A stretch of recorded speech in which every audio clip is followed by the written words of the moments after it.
I want to begin this talk with one of those questions which inquisitive children ask their parents and stump them completely. So a question like, why is grass green? But this is a question about precious stones. Why are precious stones precious?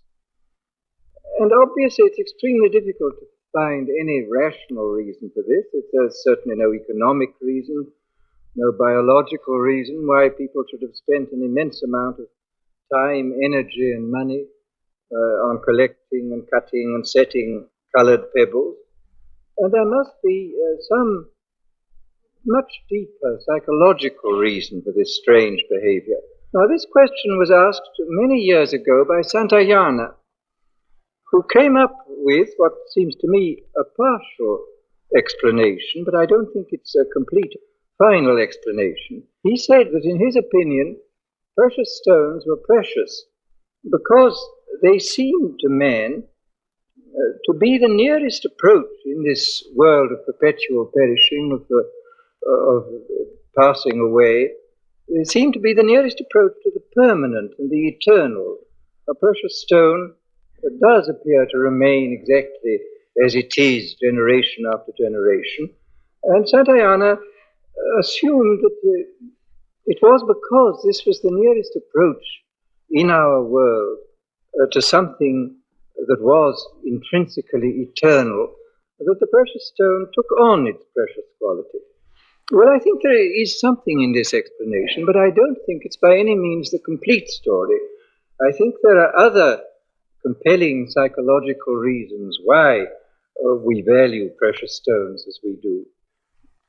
I'm going to quote a passage from Plato, which I think throws a lot of light on this subject. It comes from the Phaedon, the dialogue. And here Socrates is talking about the ideal world, which he says is more beautiful and real than the actual world in which we live.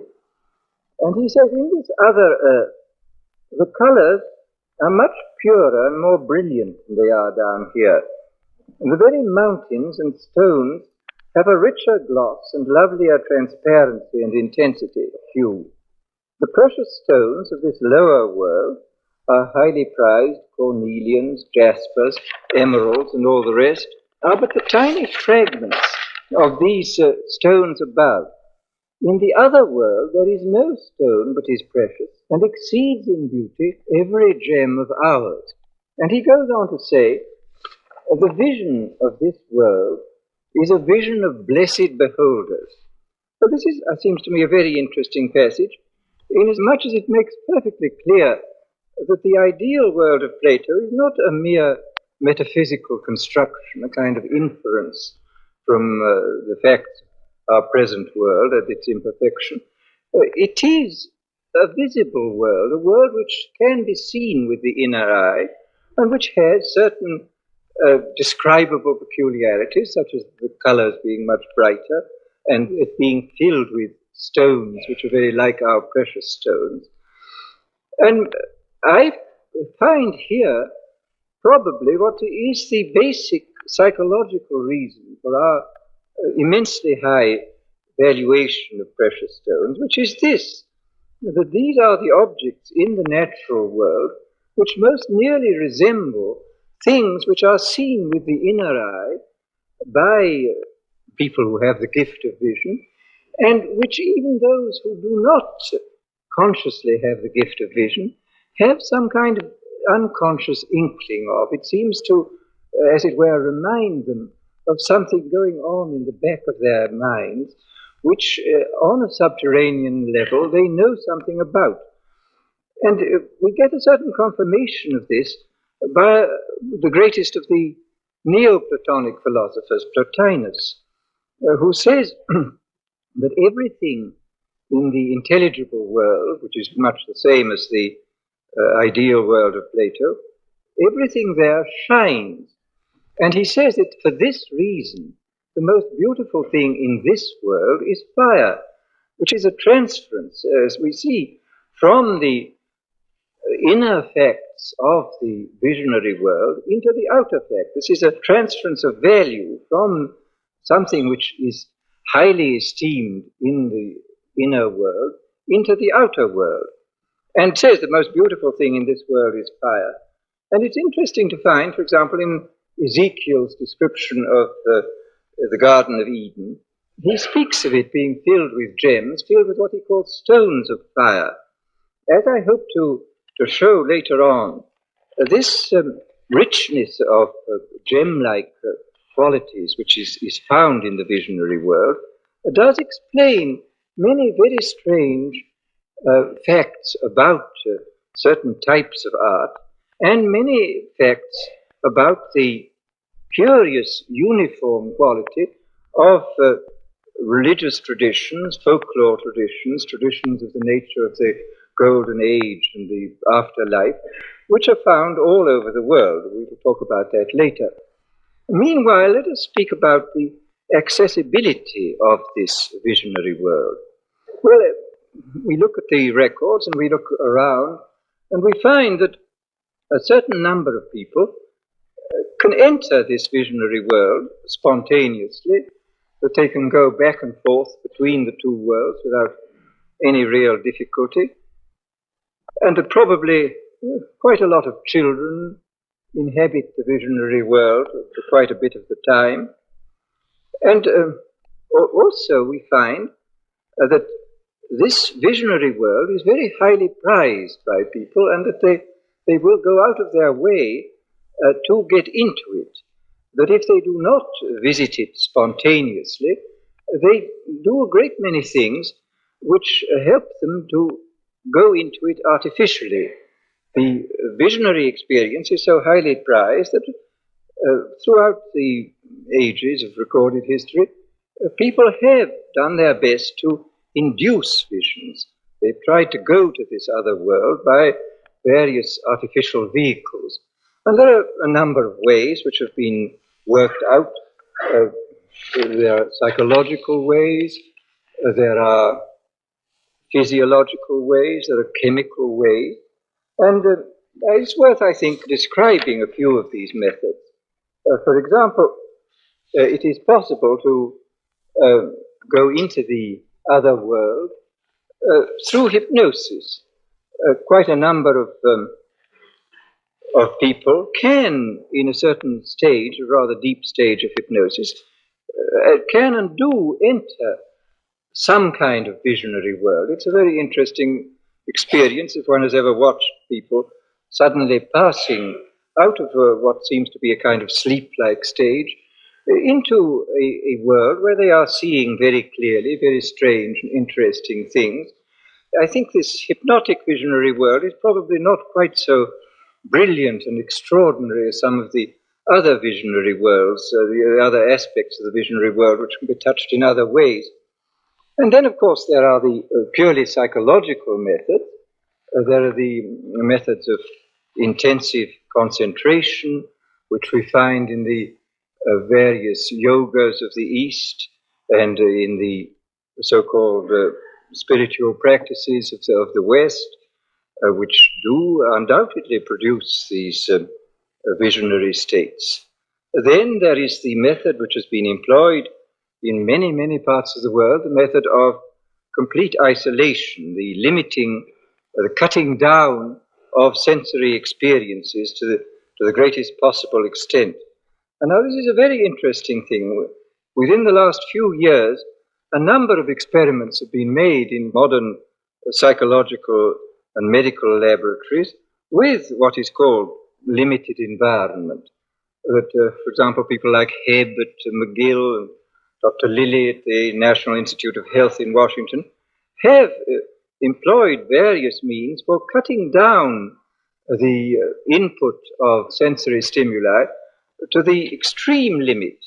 Lilly, for example, cut down external stimuli to such a point that there was nothing practically that was affecting him from without. He immersed himself completely in a bath of warm water at a temperature of 94, breathed through a snorkel so that his face was completely covered, therefore no part of his skin was feeling anything except a uniform temperature.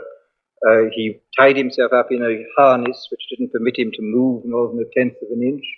he was in a light-proof and soundproof room, where the interesting fact is that within 4 hours, he and those colleagues of his who submitted to this extremely drastic treatment were seeing very, very strange visions. And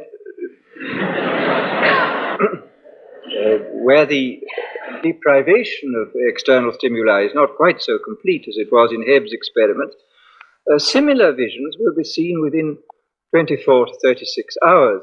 And now, one of the interesting facts here is that the great majority of these visions were extremely unpleasant. They were so unpleasant that I've asked Dr. Lilly what they were, and he has always declined to tell me. I don't know what they must have been very unpleasant indeed. But now this is extremely interesting in view of the historical facts.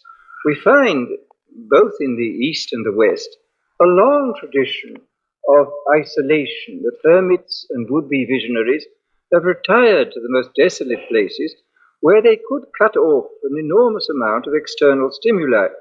In the 4th century, in the Thebaid in Egypt, immense numbers of hermits and cenobites lived in the desert, cutting themselves off as far as possible from external stimuli. And we see the same thing with the Tibetan lamas and the Hindu monks in caves and in remote places in the Himalayas. And they did it all for the same reason. And again, what is very interesting is that we find from the records that a great many of these monks of the Thebaid had visions, and had extremely painful and disagreeable visions.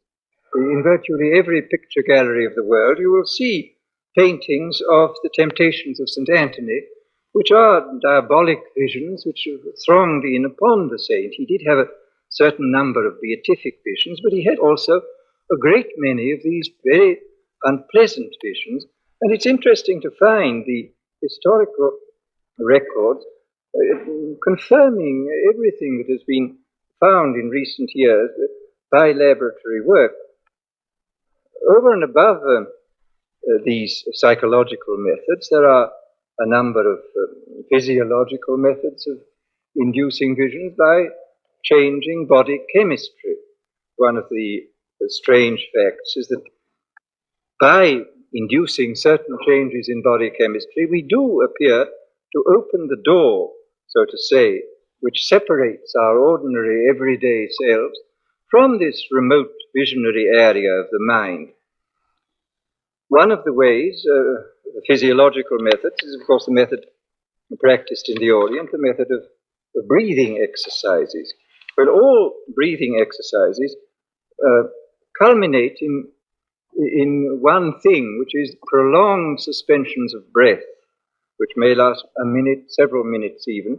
But when there are such prolonged suspensions of breath, there is naturally an increase of carbon dioxide in the blood. And it is now well known that an increase of carbon dioxide, either induced in this way or else brought to the blood by inhalation, does produce very strange visionary psychological experiences. So that we see again here that these time-honored yogic methods have been again confirmed by recent laboratory work, showing that if you do something which increases the CO2 in the blood, you do automatically give yourself access to this visionary world. Then again, there's the question of fasting.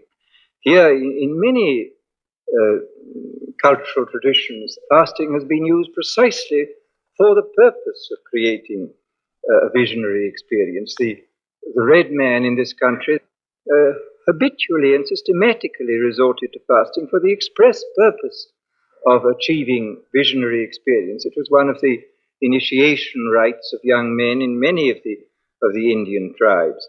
And of course, fasting has been used to a very considerable extent in all the major religions.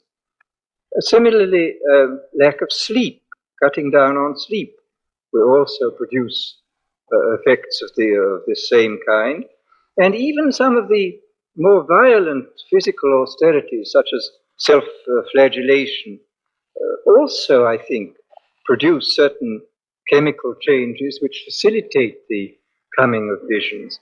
For example, violent self-flagellation will release great quantities of histamine, great quantities of adrenaline, both of which may have profound psychological effects.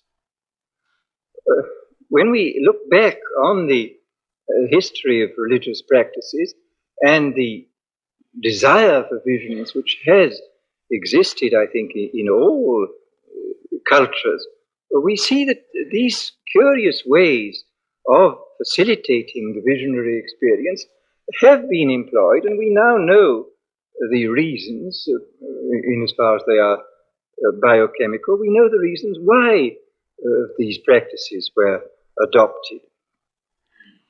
Beyond these methods of inducing visionary experiences, there are the directly chemical methods. And here again, there is an enormous history in this field. Anybody who wishes to know the detailed story of it, I recommend a very interesting book by the French anthropologist Philippe de Félis called Poisons Sacrés, Sacred Poisons, which is an account of all the purely chemical methods used in both civilized and primitive cultural traditions for the purpose of getting people into the visionary state. Every kind of substance has been used for this purpose, and the interesting fact is that in the past, the majority of these substances, these mind-changing, vision-inducing substances, have been dangerous. Opium, of course, is a dangerous substance. Even dear old alcohol is a dangerous substance when used to the extent which it has been in the various religious traditions. Coca is a dangerous substance. Hashish is a fairly dangerous substance.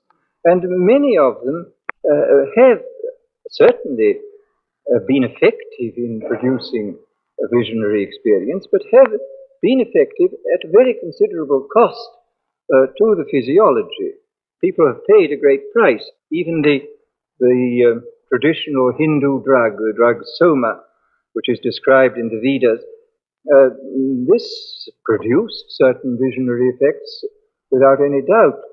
But it was so poisonous that even the great god Indra felt extremely ill after taking too much Soma, and that ordinary mortals could actually die of it.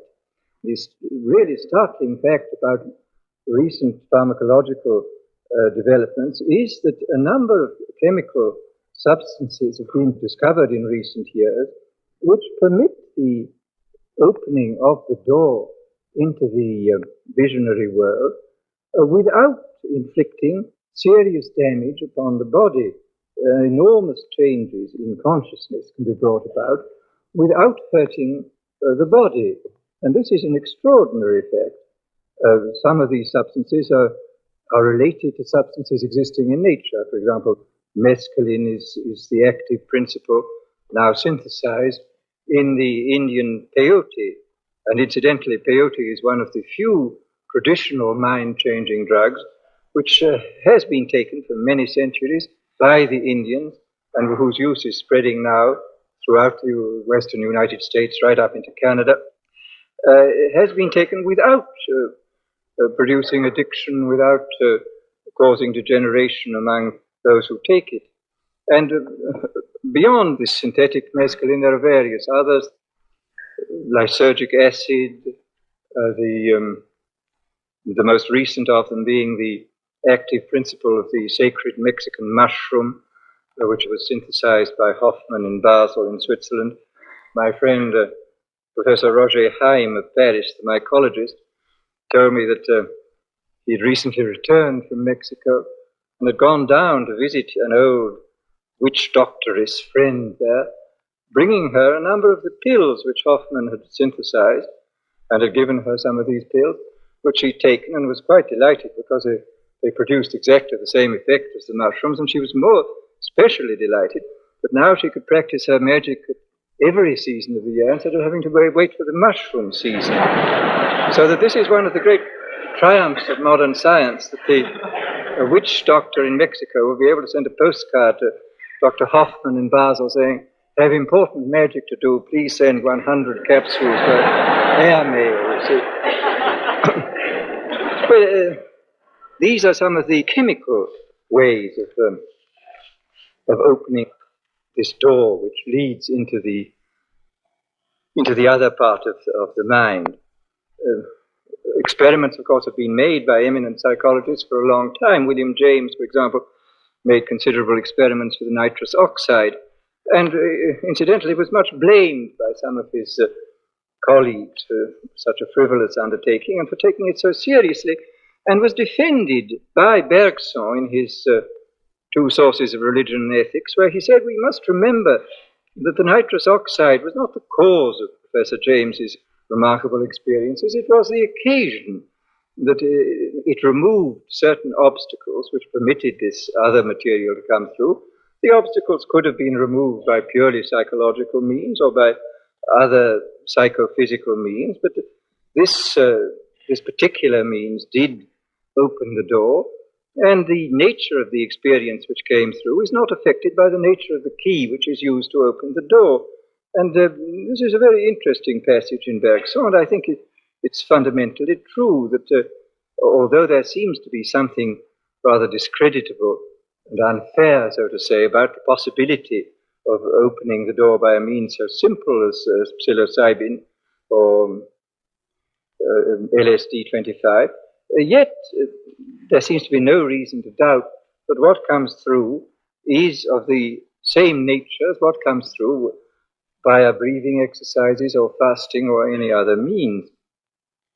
Now, let us briefly talk about the nature of the experience. Now, of course, every visionary experience is unique, as every human being is unique, but these things do not occur at random. Although they are unique, and although there are considerable variations, yet we do recognize in the majority of these experiences a kind of family likeness. They belong to a certain class.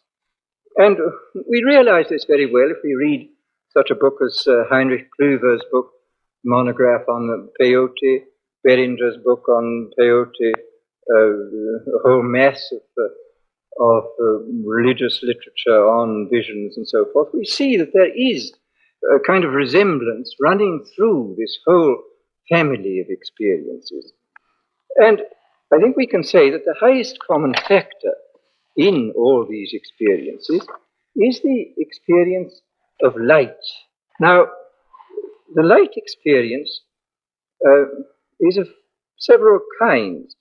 There is the experience, which is recorded in a great deal of the literature, of what may be called undifferentiated light, just an enormous burst of light, unembodied in any particular form, just a great flood of light.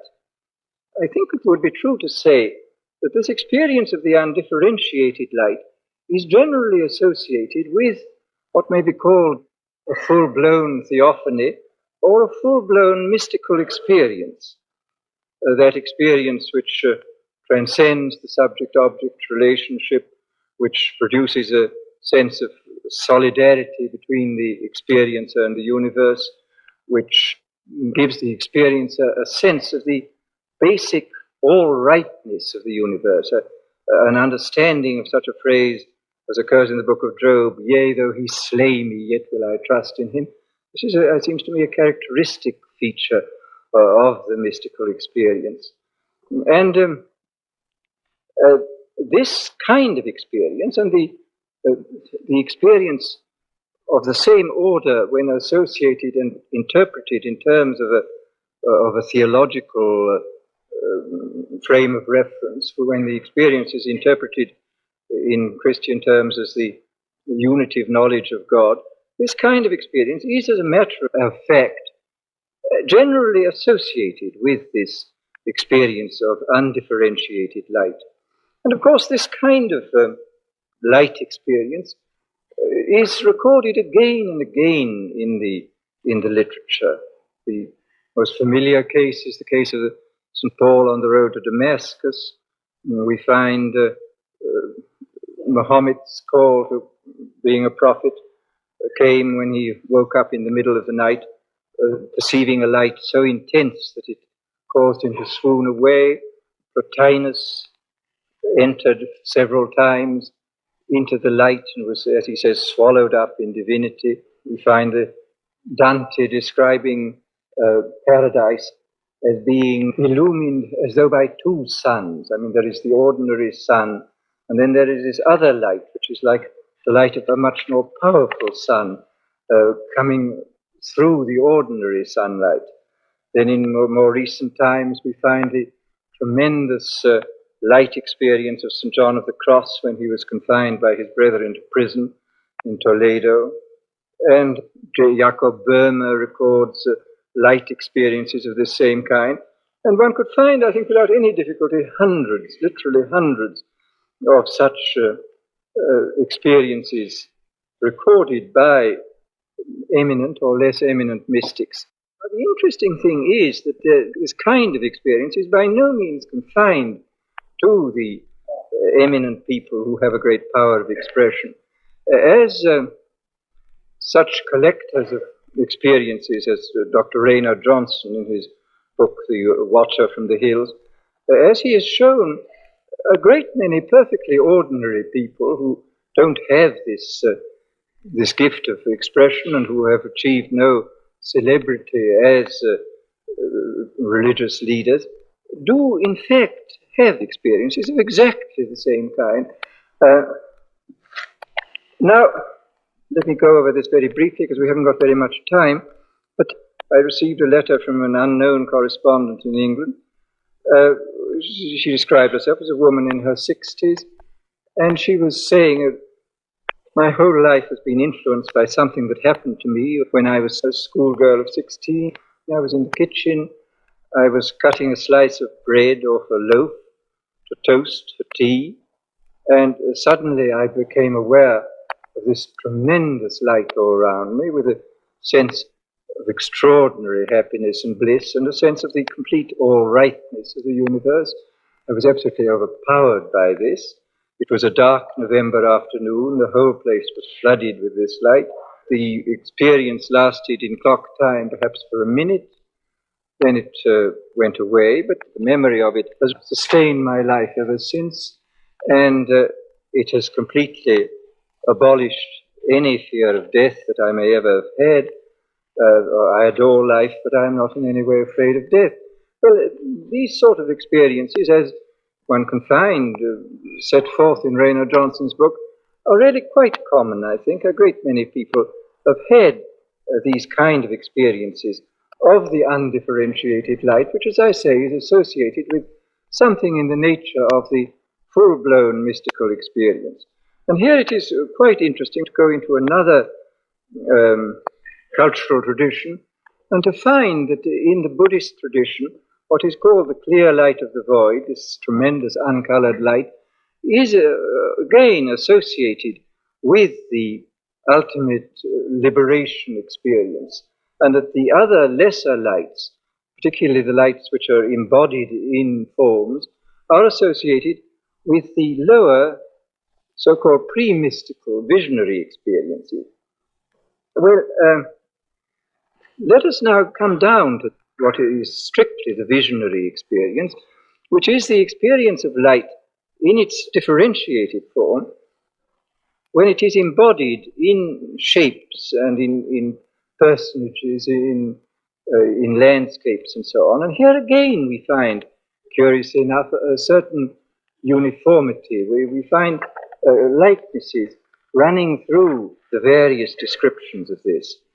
For example, the experience will very often begin with a vision of what may be called living geometries, geometrical forms, brilliantly lighted, continuously changing. These may modulate into some kind of geometrical objects, such as carpets, mosaics, and so on. There may then be tremendous visions of landscapes of an extraordinarily brilliant and glowing nature, of architectures often encrusted with gems, and the landscapes too are frequently recorded as encrusted with gems, which again throws a light on what Plato was saying in his dialogue, and the reason for our high estimation of precious stones, because we see these things in our visionary experience, and even if we don't know about them consciously, they in some way remind some area of our mind of this strange world, which I think exists in every mind, although often deeply buried. And then there are sometimes visions of figures, strange faces.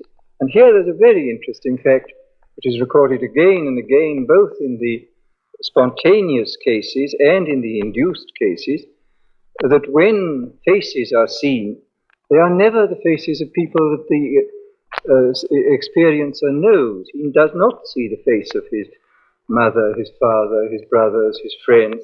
These are entirely new faces. And this, I think, casts a great deal of light on this whole conception of angelic figures. Of course, it's entirely incorrect to suppose that the angels are the spirits of the departed. They are of another species altogether. And this is a very interesting fact, that at the sort of antipodes of our mind, in this remote area of our mind, it is so far beyond the personal unconscious that we don't see anything connected with our own private life, or even with the general life of mankind. We see something quite different. When Blake saw these figures, he said, these are the cherubim and seraphim. And he knew all about them. They were very large. He said the seraphim are 120 feet high, and they live in these extraordinary landscapes. And he described the landscape. He says the landscapes and the architectures in which they live are highly organized. They are articulated beyond anything which the mortal and perishing sight could possibly imagine. That they were, in some sense, super real. They were more real than ordinary reality. And Blake saw these things all his life, except for a period in his middle life when, for some reason, visions didn't come to him. But this was a regular type of experience for him. And he was constantly seeing these faces, which were not faces of anybody he knew, but they were these strange figures from somewhere else. And another curious fact about these figures is that they were never doing anything. This is one of the things which recurs again and again in the descriptions, that these figures, when seen, are not in action, sort of doing nothing in particular.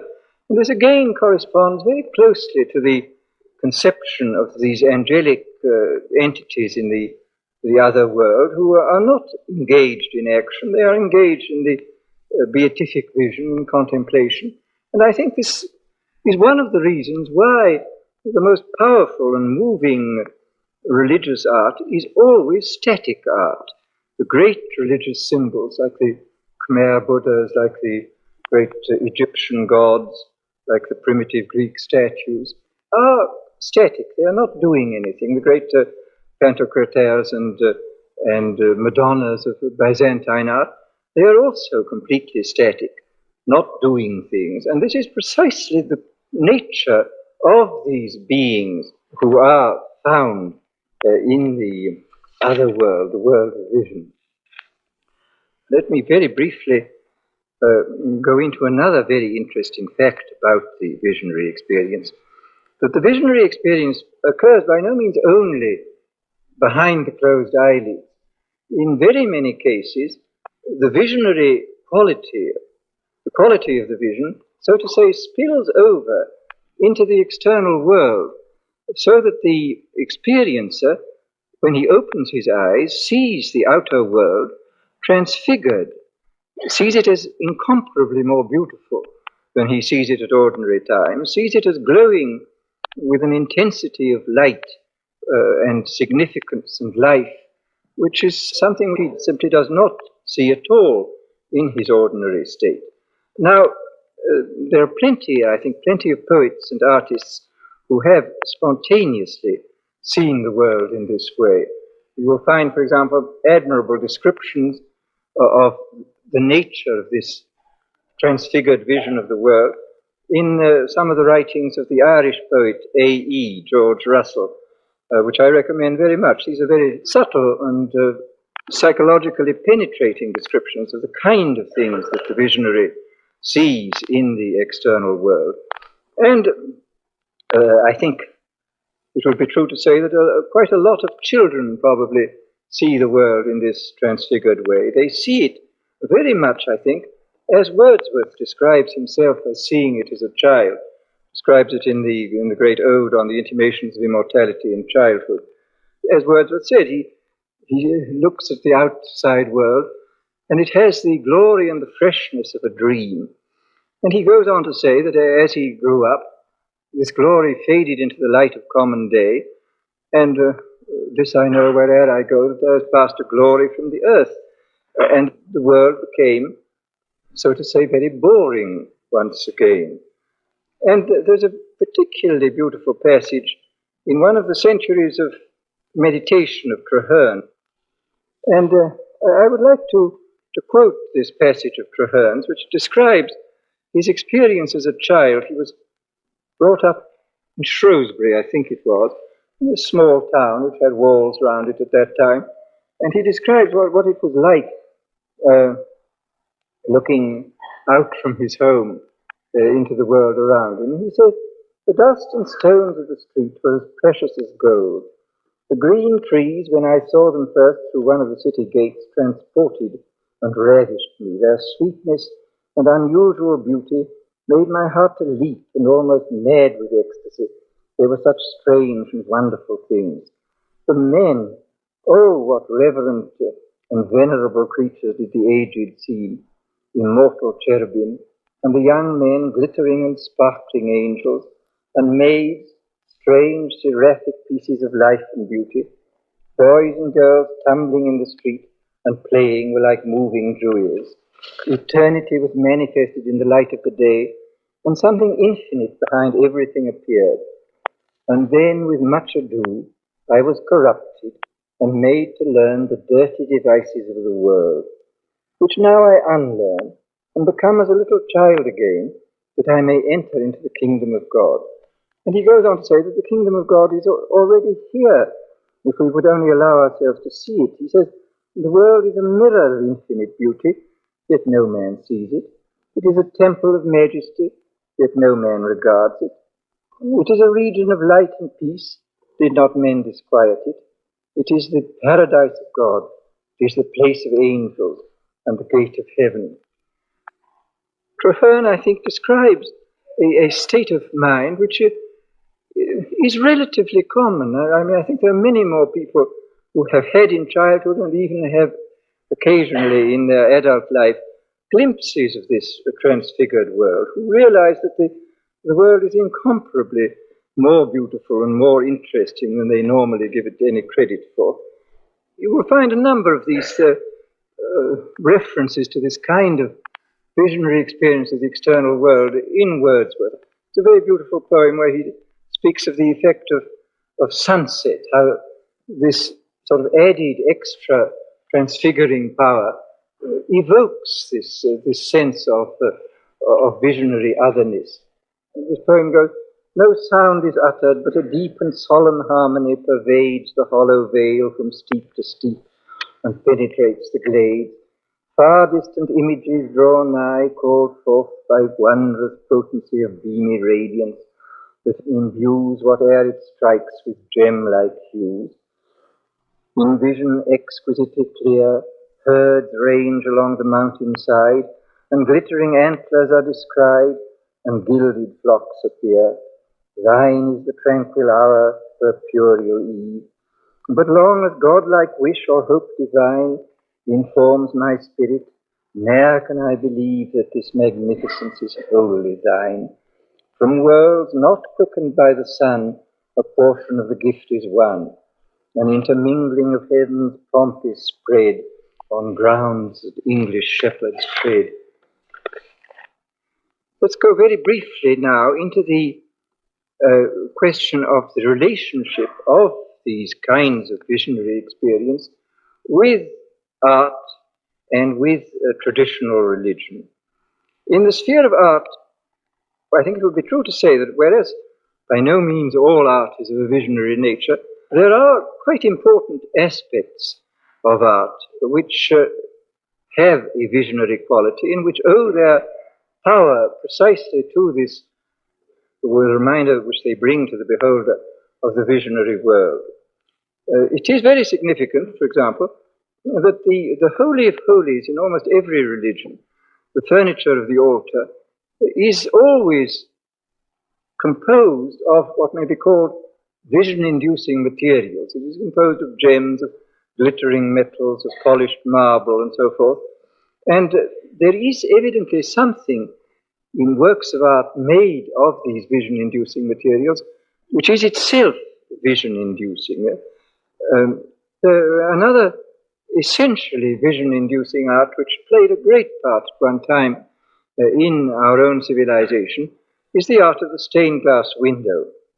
Now, anybody who's been into the Sainte-Chapelle in Paris or into Chartres Cathedral must realize the extraordinary visionary power which these windows have. It is possible, by means of stained glass windows, to turn the whole of a vast building into one single jewel. One is inside a great jewel.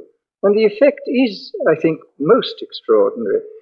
The very significant fact, it's recorded by the abbot of Saint-Denis, Suger, that in the 12th and early 13th century, there were always two collecting boxes in the churches, one for the poor and one for the setting up of stained glass windows.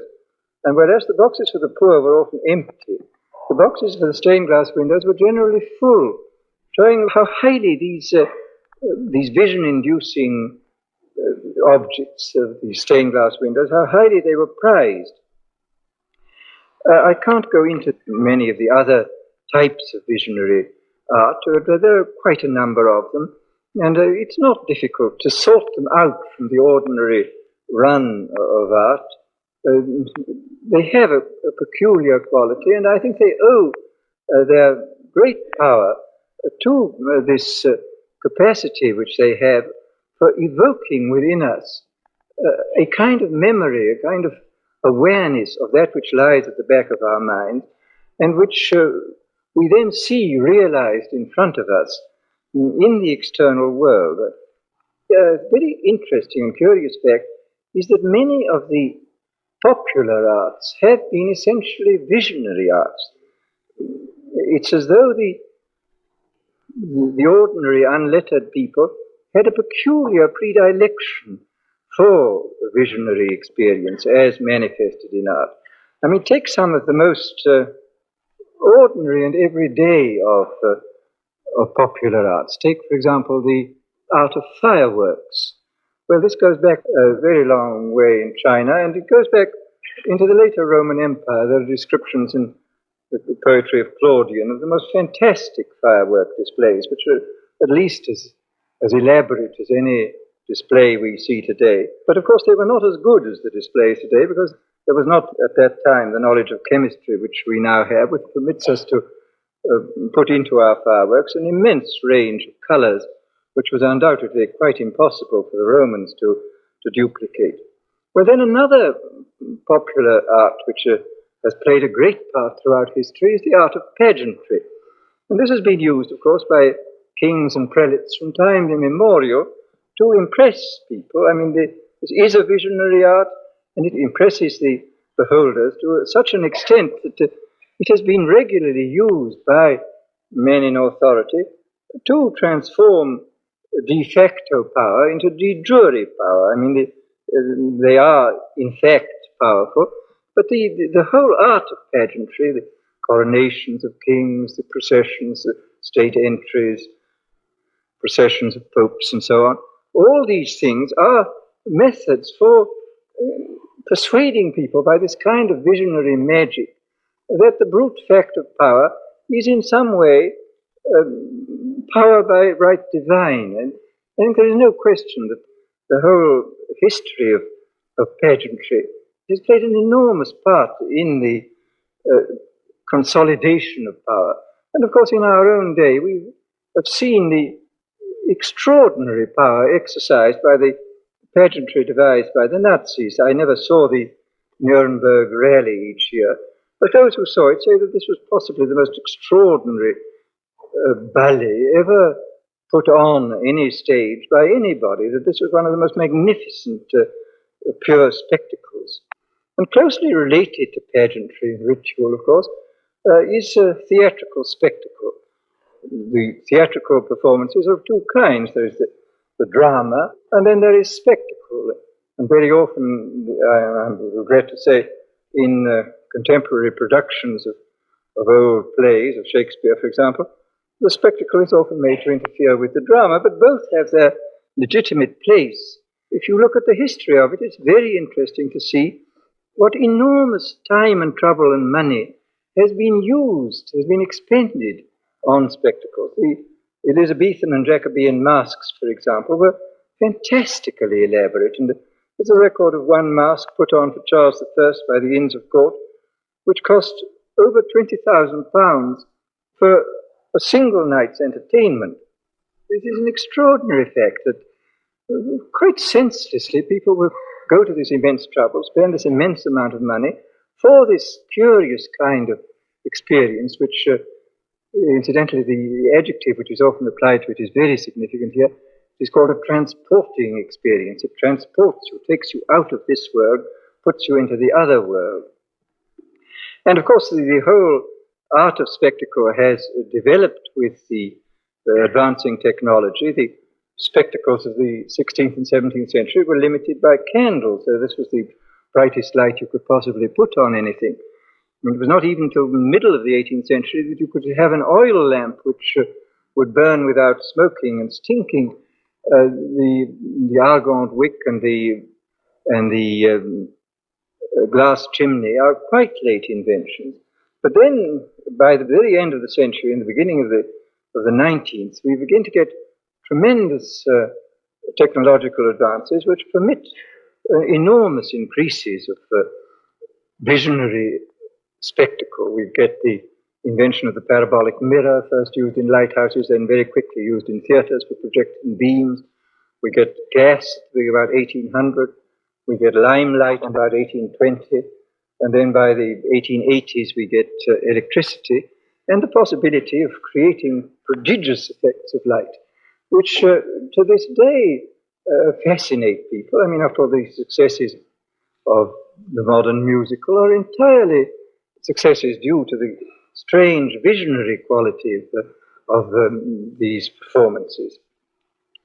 And another very significant name, the instrument which was invented in the 17th century by Athanasius Kircher, the magic lantern, this device for projecting colored images in a dark room upon a white screen, received this name instantly. I mean, it was given this name, it has carried it ever since.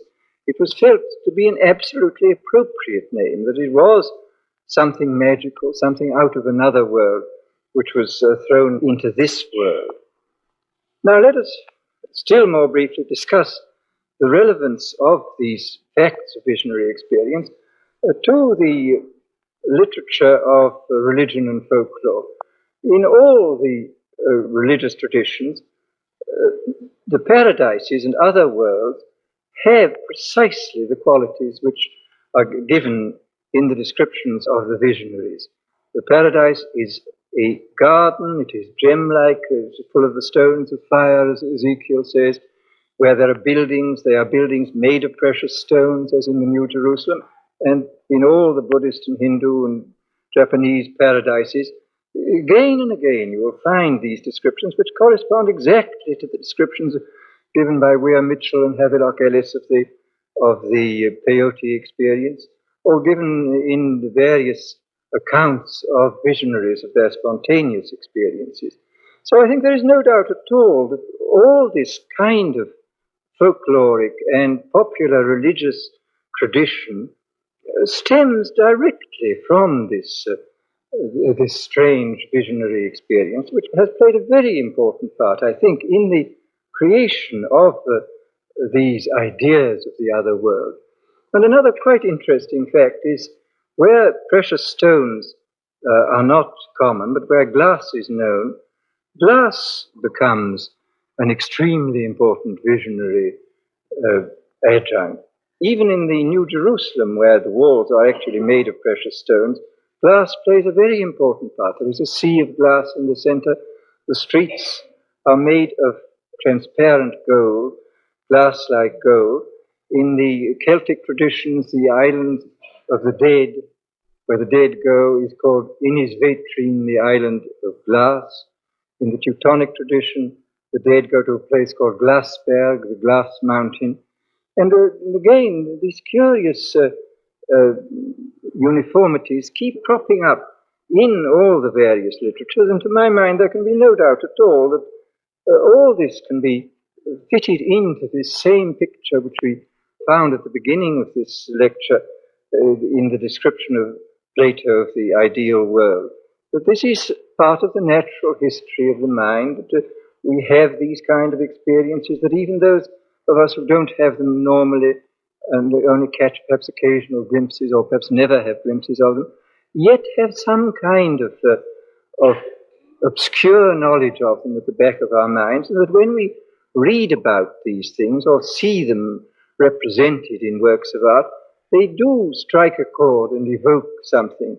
It's a very strange thought, I think, that we see a continuous spectrum running all the way from such popular arts as fireworks and pageantry and theatrical spectacle, right through popular religion, right through the visionary experience of those having what are now called pre-mystical states, right through to the undifferentiated light, which has, as a matter of historical and psychological fact, always been associated with the full-blown mystical state. So that, as I say, there is this full, complete spectrum, this gamut of experience, from simplest and what seemingly the most childish to the extreme limit of the religious experience.